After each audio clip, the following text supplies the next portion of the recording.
L'Afghanistan a été frappé par une série d'attaques terroristes cette semaine avant la tenue du scrutin présidentiel le 28 septembre. L'une d'elles était un attentat suicide à proximité d'un rassemblement électoral dans le centre de l'Afghanistan où le président Ashraf Ghani devait prononcer un discours. Au moins 26 personnes ont trouvé la mort dans l'attentat, tandis que le bilan national des attaques de la semaine s'élève à près de 100 morts.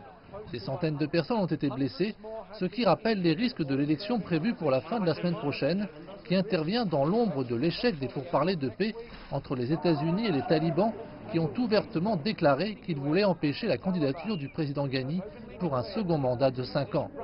Après avoir mis un terme aux discussions de paix avec les talibans, le président américain Donald Trump a déclaré vendredi qu'il pouvait mettre fin à la guerre en Afghanistan qui dure depuis 18 ans très rapidement s'il le voulait, mais que cela impliquerait la mort de dizaines de millions de gens. Il a expliqué plus tard ce commentaire en disant qu'il avait un plan de réserve de lancer des bombes énormes sur le pays dans une attaque militaire tous azimuts.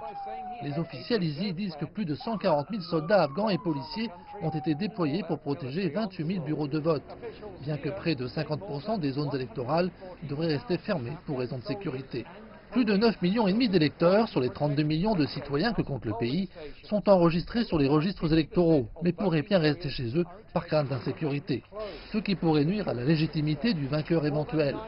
La dernière élection, en 2014, a été entachée par des accusations de fraude massive, ne donnant pas de vainqueur clair, après que les États-Unis sont parvenus à un accord qui a donné l'espoir que Ghani et un autre aspirant présidentiel, Abdullah Abdullah, forment un gouvernement d'unité nationale. Il y a actuellement 19 candidats en lice pour la présidence, dont l'ancien seigneur de la guerre,